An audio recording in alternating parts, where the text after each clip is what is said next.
po, tinastas po yung aking papag na malaki.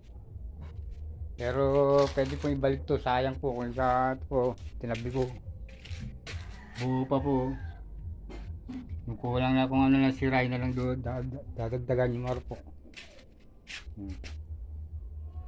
Kaysa po gatong ko yan, no. Laking bagay po ito, tsaka nakakainayang po. Laki pa kinabang po sa amin kung ilang dekada po namin ginamit eh, nakakainayang na mawala. Ganyan po akong magpahalaga sa mga gamit.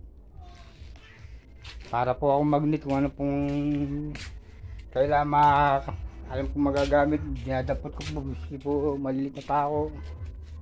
Kaya po napakarami pa ako rito, hinihingi naman ng mga bata kung mga may ginagawa, nabibigay ko naman po. Yun lang po. Kaya po yung ibang mga naroon ni halid daya. Nanginayang akong tapon, magagamit pa po eh. Nagagalit na sa akin mga anak ko, kaya nag-ayos-ayos na rin ako. Tinatanggal ko na talaga hindi mga gamit, mga ibenta at matahingi. Lalo po sa damit doon sa labas, ang dami po.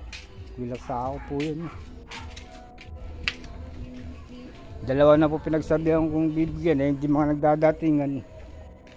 Ayan ako na lang po sa magbabasura at mapipili pa nila. Ako, nasa ako, dami yung patikot yun. Papag nga po, tsaka kabinet na ipamigay ko na rin iba eh.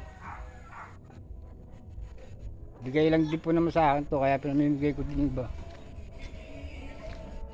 Sabi nga pag kami nagbigay, kailangan magbahagi din.